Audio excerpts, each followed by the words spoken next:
So how much money do real estate agents really make, right? That is the million-dollar question that everyone seems to be asking because you all are just so nosy, but I will give you credit, it is an extremely valid question. And if anything, I think we should be talking about money more often. I don't know why it's considered such a taboo topic, especially if you are a new agent or you're considering real estate as a career. It's important to understand how your money is calculated, how commissions are split, and how much are you really taking home at the end of a transaction.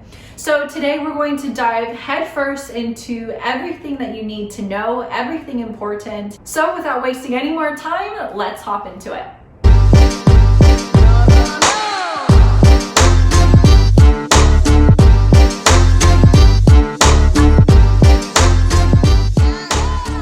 Question really is, who decides our commission, right? I think it's important to understand how percentages are determined before you're entering into a transaction.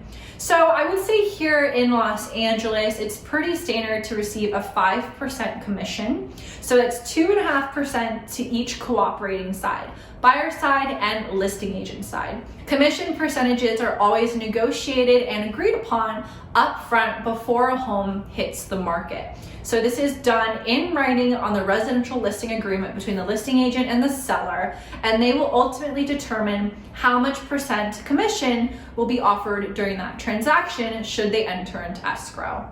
Now, if you heard the word negotiated, then you would put together that yes, commission percentages can vary from each transaction. So you're not always going to receive 2.5%. There are instances where you may receive a reduced commission at 2%, and there may be situations as a listing agent where you negotiate a higher percent cut for yourself, maybe 5.5% to 6%, which means that you would take home either 3 or 3.5% compared to 2.5%. So now the fun part is calculating how much we get paid. How do we get paid as agents? So that 2.5% unfortunately is not your take-home percentage. I wish it was. But in real estate as agents, when you are a salesperson and you join a brokerage, there will be a commission split agreement between you and that company. And essentially because the company provides you resources to succeed in this business and you're contracted with them, you hang your license with them, so in return you're expected to give them a cut of every single deal that you do. Now, commission splits can range from as low as 50% to as high as like 96% to what I have seen. And it really depends on the company that you're affiliated with, your time in the business, and your production power. Now, the biggest factor is most likely brokerage. When I was first getting into this business, different brokerages offer different starting splits. And at Coldwell Banker, which is the company that I work with, my starting split was 76%. That being said, they offered me the opportunity as I sell more volume to increase my split. So I started at 76% and I am now at 84% in terms of my commission split. So you always take your commission split off of the 2.5% of the purchase sales price. So there are a handful of exceptions that you may come across during your time as a real estate agent. One of the most common, I would say, is probably a referral fee. So if another agent refers you a client and you close a transaction with that client, you will be expected to give a percentage or cut from your commission to that agent. Again, that is another number that is negotiated upon, but I would say it's pretty average to receive between 20 to 25% referral fee. Other fees may include administrative fees through your office and marketing fees. That's something to keep in mind. If you were the listing agent on that transaction, you were the one that put that home on the market, there will be fees for photography, marketing, print advertising, and so much more that comes with selling a home. And on average, I would say spend at least over $1,000 for each home that I market. So although that's not automatically deducted from your commission, it is an expense to consider when calculating your overall take-home number. Last thing to consider when calculating how much you're really making as a real estate agent is that you have taxes, right? And also, savings or investments for retirement. How you choose to manage your own money is your decision, and probably every agent has their own system. But at least for me, my number one rule is I always automatically take 30% of my commission and I put it in savings for taxes. Because you're self-employed and because you're receiving a 1099, taxes are not deducted up front, especially because you don't know how much money you're gonna make at the end of the year, right? You can make $50,000 or you can make $500,000. Nobody knows until that year closes. It's also important to have savings for, emergencies, or for the fact that we are just in a unpredictable business that's constantly fluctuating. You could go a few months without making any money. And also there are quarterly taxes. So these are estimated taxes through the state of California that you are expected to pay because, again, you're not having taxes taken out of your checks up front, and you want to avoid getting a penalty with the IRS. So definitely talk to a CPA in regards to calculating estimated taxes. The other thing that I always do is I have a SEP IRA plan. So this is a self-employed IRA retirement plan.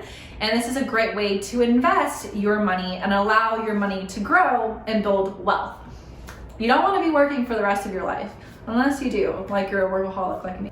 So the way I am contracted with my company is that 5% of my commissions are automatically deducted from my check and then put into my SEP IRA account. Now, I know I just threw a ton of information at you and you're like, okay, wait, there's a split and then there's this percentage, but then there's taxes and then there's, oh my God, like it's starting to get overwhelming. So we are going to do 3 examples, and we'll do a cute little small deal, an average medium-sized deal, and a big deal for fun. I will say that I've seen shows like Selling Sunset where they calculate the commission.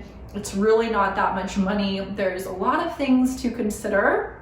So we'll give you a realistic breakdown example as to how much you would take home in each transaction. Let's start off with a small deal for $445,000. It was a really charming 2-bedroom townhome sold in Santa Clarita. Now, if you're watching this from outside of California, you're probably thinking $445,000. That's a lot of money. But so in this market, please don't attack me. I'm just saying that in this market, $445,000 is somewhat lower compared to the rest of the country. So in this transaction, there was a 2.5% being offered to the buyer's agent. So, and remember, we always take 2.5% off of the purchase sales price. So 2.5% of $445,000 gives you a GCI, gross commission income, of $11,125. Now don't jump so quick. That is not our take-home check.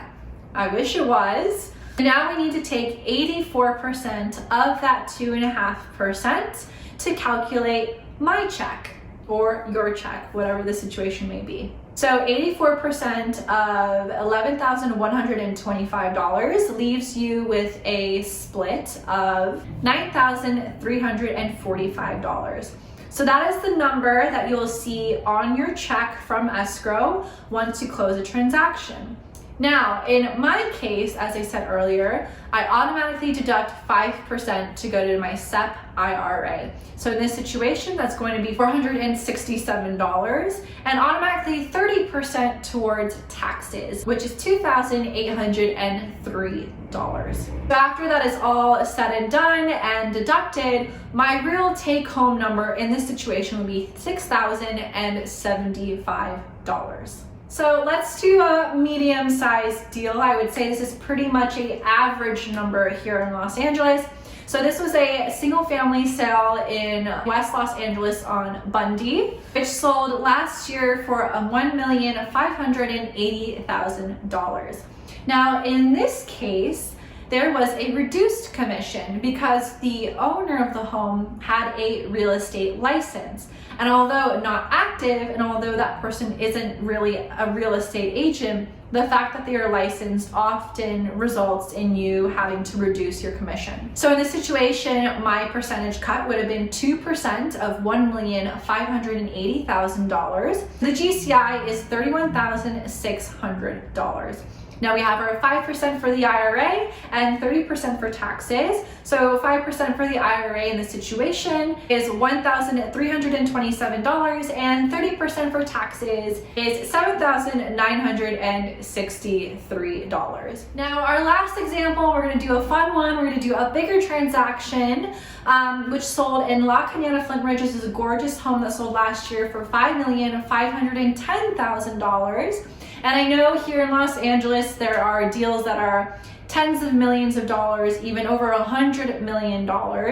So in that case, you can do your own mathematical calculations to find out the commissions on those. But this is still a reasonable and obtainable number here in LA. So you take 2.5% of $5,510,000, which would leave you with $137,750 in GCI. 5% to go to your IRA would be $5,785. And taxes, they will be $34,715. That is a lot of money for taxes.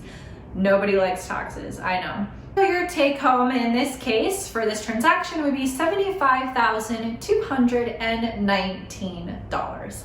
Now, something to note is that there are times in your career where you may double pop a transaction, double end. And double popping essentially means that if you were on the listing side of a transaction and the buyer came to you directly to have you represent them and also your client, the seller. So in that case, if you are representing both sides on a transaction, you're doing dual agency, then you will be taking home the full commission that you had agreed upon with your client in the beginning of the transaction. Now, the second $1 million question that I get is, how much money am I gonna make? Am I gonna make this much my first year? Am I gonna make this much my second year? How much money do you think I'm gonna average when working as a real estate agent? And I wish there was a magic number, but it's really impossible for me to say, right? We are in an incredibly unpredictable business that changes every single day. You don't know who you're going to meet tomorrow. You don't know who you're going to meet next week. You know, 6 months from now, you can meet a huge client with a huge deal. So we are in a very volatile business, I guess you could say, right? You could have months where you make a ton of money, and you could have 6 months where you go without making a single penny. So it's not a consistent business in terms of income. There's a lot of ups and downs, and that's why it's so important for you to be financially smart and responsible as an agent. You know, have savings, have emergency funds set up, have money that's disposable to you in the situation that you're going a dry spell of not closing any deals. I will say statistically, if you're a brand new agent, it's very common to not make any money your first 6 months to a year, because you are still taking the time to learn, to establish your business, to build a reputation, to meet clients, to really get your name out there. And, you know, it's a tough business to get started in. So in the scenario that you don't make any money your first year, you need to make sure that you have savings, you know, prepared before jumping into this business. I always recommend having at least a year's worth of savings for business and living expenses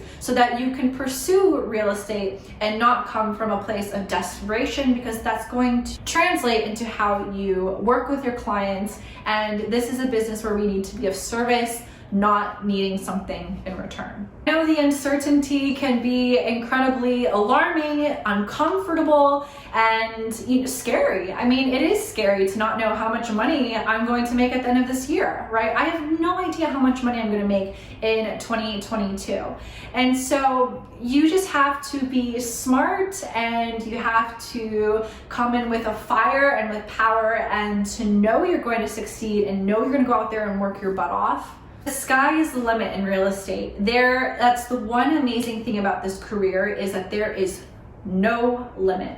You can make as much money as you set yourself up to make.